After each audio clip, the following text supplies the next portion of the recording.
What moment made you say yep, I'm definitely dead, but survived with no major injuries? I was behind a car on the interstate that had the hood pop open like that. Fortunately, the young guy driving didn't panic, just slowed down slowly. I stuck behind him and another guy pulled up alongside him and sorta blocked traffic so he could pull over to the shoulder, get him to the shoulder and the other guy, and I donated a couple ratchet straps to hold his hood down, got him all set up, and he went on up the road with the other guy following him since he was going the same way. That young dude was scared shitless, but his calm reaction probably prevented a major accident due to the amount of high-speed traffic around him. Dang guys, didn't expect that response. I appreciate the upvotes and awards. Nothing I wouldn't do again, and certainly not the first time I've gone out of my way to help out a fellow road traveler. If everyone had that attitude, the roads would be a better place. The hood on my car came open at 60 on the highway and completely blocked my sight in heavy traffic. I panicked and jerked the wheel a little bit, which caused me to fishtail a little bit. I shit you not, my driver's education teacher's words from 5 years prior rang in my head to lean down and look through the space at the bottom of the hood. I pulled over and used some wire I found in the trunk to keep the hood closed. Anytime you close your hood, make sure it latches securely by pulling on the hood like you're trying to lift the front of the car off the ground.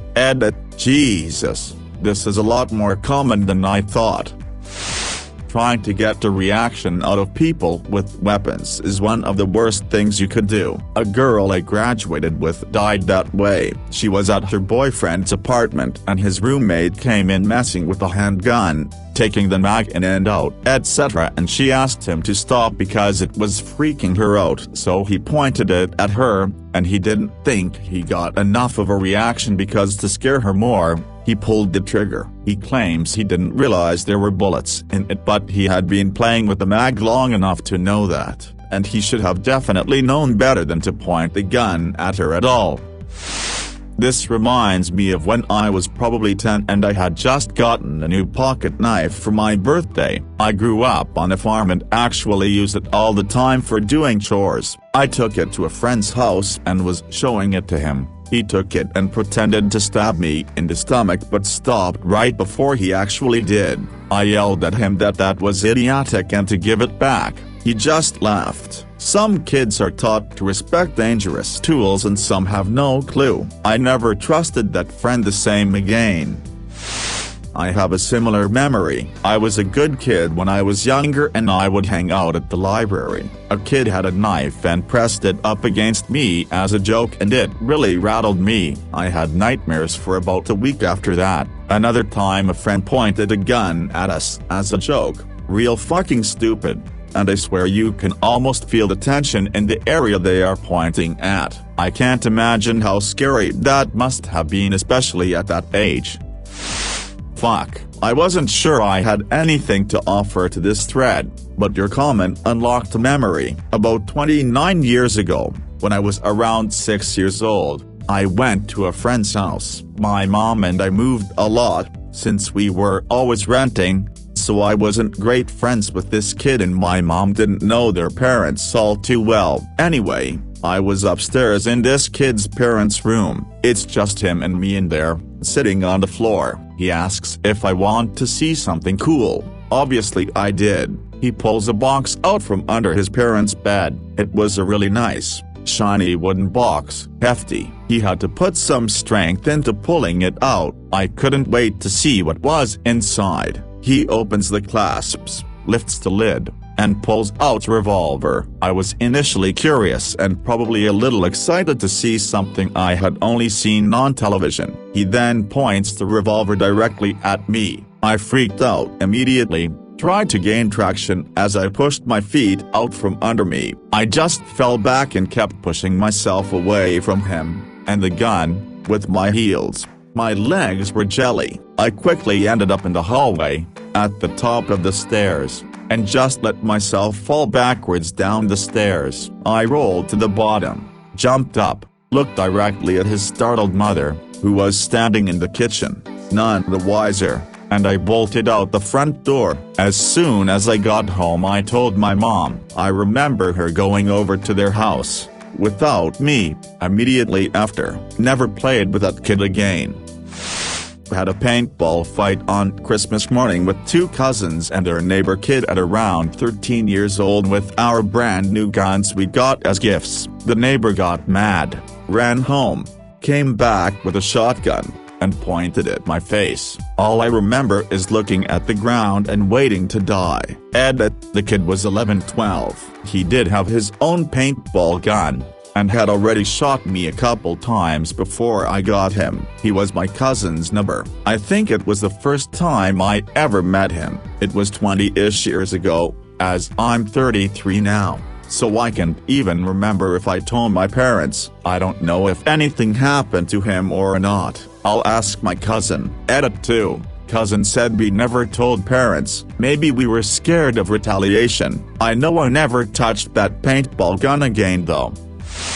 Man, that's awesome. There were witnesses. I was glad to get to that part because as I was reading you going onto the lawn and hitting the wall, I was thinking, that's such crap that they would get dinged by their insurance for something not their fault. That's the fucking shitty part about insurance. If you avoid the accident that would have been caused by a reckless driver and they take off, you're screwed with damages to your vehicle for being the one who did nothing wrong.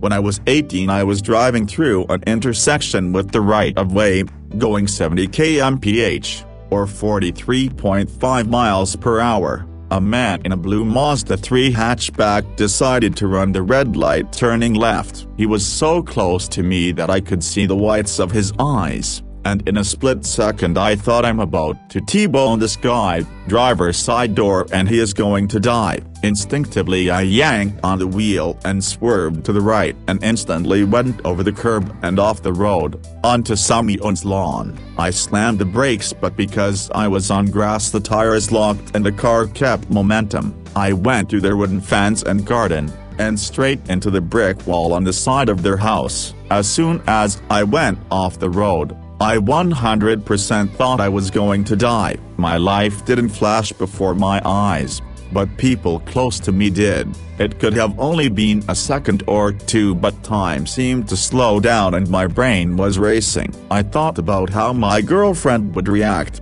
what my parents would say, what my friends would think, etc. When the car hit the wall it punched a few bricks out of place and the entire front end of the vehicle caved in. The windows shattered, the tires exploded, the doors bent into an L shape and the car started to fill with smoke. However, the radio was still playing "Vicarious" by Tool. I was concussed by the airbag, broke my nose, jaw, 2 fingers, had whiplash and my left knee was dislocated. I was in shock and couldn't believe that what just happened was real, and so I just sat there kinda freaking out. A group of parents from a birthday party across the street saw what happened and ran to the car and pulled me from it as they thought it was about to catch fire. The man in the Mazda 3 drove away. If it wasn't for the testimony of those parents who told the police they witnessed the man run the intersection and that I didn't do anything wrong, I would have been completely liable for all of the property damage and additionally insurance would not have replaced the vehicle as it would have been deemed at fault. I am glad nobody else got hurt.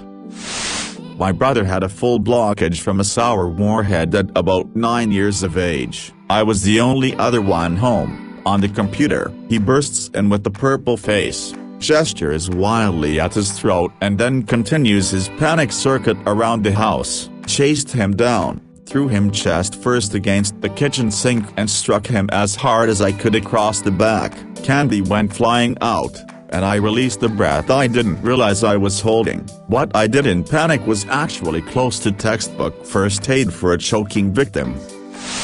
I ate one of those Bratch's oval-shaped hard candies, think they were called sparklets, At home alone when I was 6, got stuck in my throat. I stood there in shock for a few seconds as I started to realize I couldn't breathe. I ran crazily around the room and ended up colliding hard into the back of the couch, which caused the candy to go flying out. Best accidental Heimlich ever. Typo edit. Boyfriend finally woke me up shortly after we had fallen asleep in a small upstairs bedroom that had a smoldering fire. After we collapsed on this floor and couldn't find the door that was not even 5 feet away, we kept hitting walls and corners and started to not comprehend anything. After feeling like I was baking in an oven, I laid my head down on the floor thinking I'd never see my son again and how sad it was to die. It felt like eternity and felt very lonely. My boyfriend somehow found his phone on the floor, called 911. Fire department showed up in what felt like 2 seconds but couldn't break down this front door. They shined the flashlight up the window so he could kick out the AC unit, which he did. They finally came upstairs and we crawled to them and they took us straight to the burn unit since they didn't know what shape we were in. I'm pretty sure the entire hospital toured through our rooms since they've never seen anyone make it out and look the way we did. Edit. Holy smokes, I appreciate the love from everyone. I could read and reply all night. I'd totally do an AMLL. I can't wait for my partner to get home so I can show him this. Thanks guys, smile. Went whitewater rafting on the Gully River and my raft flipped on Pillow Rock, one of the most famous Class B rapids. Scariest moment of my life, but other than unexpectedly swallowing some water and almost vomiting, I came out completely unharmed. Ease off the gas, put your flashers on so other drivers know there is something amiss, and aim for the shoulder on a shallow angle. Don't just jerk the wheel over. Basically, no sudden movements and get out of the road. When you're down below, say, 5 miles per hour, then you can hit the brakes to come to a full stop. Edit. Some comments below pointed out that you want all 4 wheels off the road and on the same surface if at all possible before you stop. Good point. It's a good rule of thumb anytime the car behaves unexpectedly. I was driving down a highway, doing 65 miles per hour, and suddenly my car started to shake. I tapped the brakes in reflex and my entire car flipped 180 degrees. I'm new facing oncoming traffic, including a semi-truck. I was so close I couldn't see the driver compartment. I screamed and jerked the wheel, bringing me in front of a sedan with 2 people screaming as they watched me appear out of nowhere. I kept screaming and floored the gas pedal, made it to the side of the road and cried for a long time. I had blown a rear tire. Hitting the brakes was a terrible choice. A few days ago I saw someone just about miss their exit on a motorway where everyone was doing 120 kph/70 miles per hour, slammed on their brakes, reversed about 50 feet, indicated and took the exit. All of a sudden there are cars everywhere trying to not cause a pile-up. I wonder if they're just an idiot or are malicious too.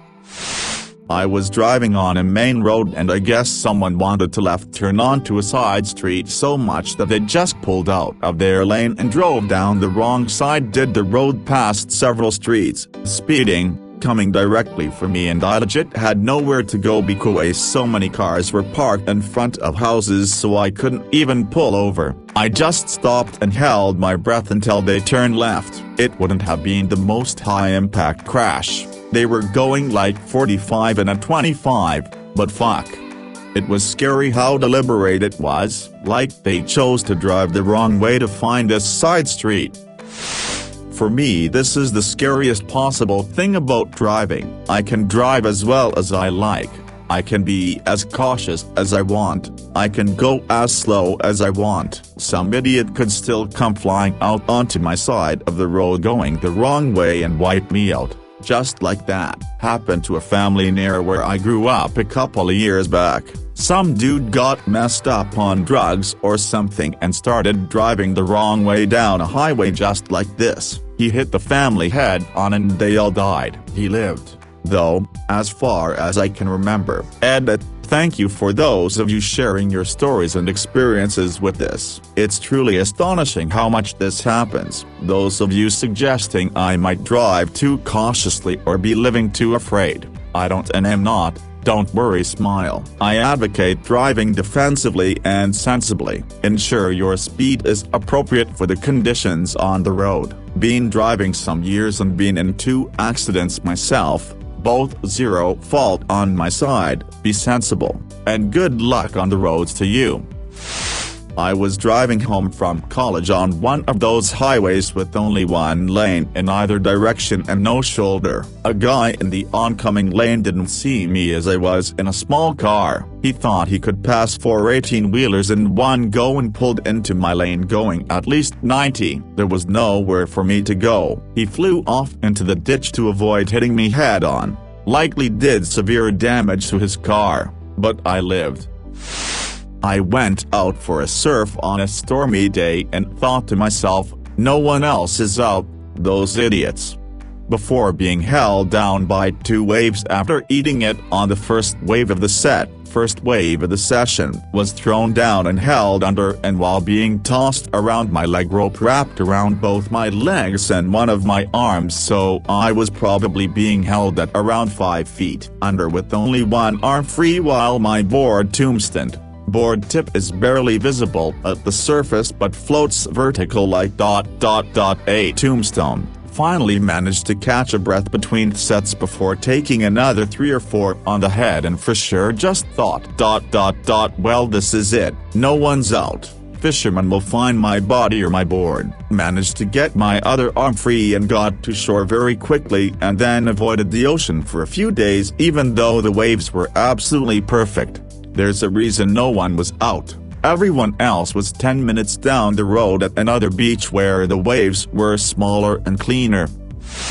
Yeah, I got myself into an accident on a motorcycle a number of years ago. I don't really remember anything about the crash, but I remember basically as soon as I stood up and realized I was no longer on the bike, a guy driving a dump truck rushed over to check that I was okay and helped me drag the bike off of the tree it had found its way up. I don't think I'll ever forget that. For reference, I was mostly okay aside from some scrapes, bruises, and strains. I was wearing a helmet, an armor jacket, gloves and riding shoes, got rug burn from my jeans on one leg, and felt like I got run over by a truck the next day. But no permanent damage. Edit. I should note I didn't really have an I'm going to die moment. It was more I'm going along. I'm going along. Why can't I lean any farther? Why am I standing on the side of the road? Why is my bike halfway up a tree? Oh,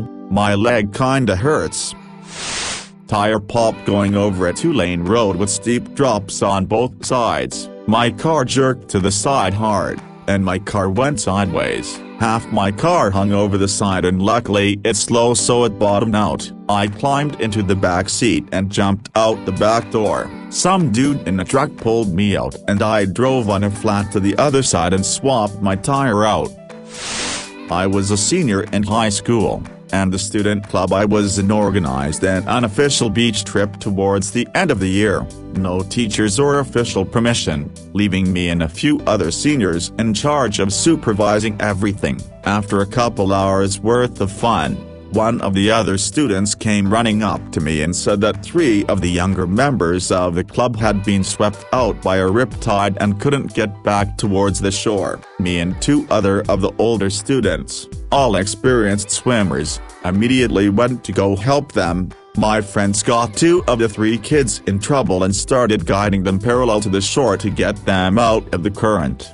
But the guy I went for was panicking, barely staying above the water, and started dragging me down with him almost immediately. I yelled for people to get a lifeguard and tried to keep both of us afloat, but after a few minutes, maybe 5, maybe 10, it felt like forever. I was getting exhausted, having trouble keeping both of us above the water, and I couldn't see anyone coming to the rescue. I started getting big mouthfuls of water and my leg muscles were starting to cramp up, and I remember thinking, holy shit, I might actually die right here, right now as the current started pulling us further and further away from where everyone was. Thankfully for everyone involved, one of the students on the beach had flagged down a couple of surfers, who made their way out to where we were as quickly as they could and hauled first the younger student and then me onto the front of their boards and took us back to shore. I'll always be thankful and appreciative for those strangers who put themselves in the dangerous position of rescuing two drowning swimmers. Edit. As several people have pointed out, it's not uncommon for people to die doing what I did. Swimming into the water to rescue a drowning swimmer without training or equipment. There are a few techniques for rescuing someone drowning in the comments that everyone should learn if they're ever in the unfortunate situation of having to use them. I should have used them, but I was 17 and not thinking straight at the time and almost paid the price because of it.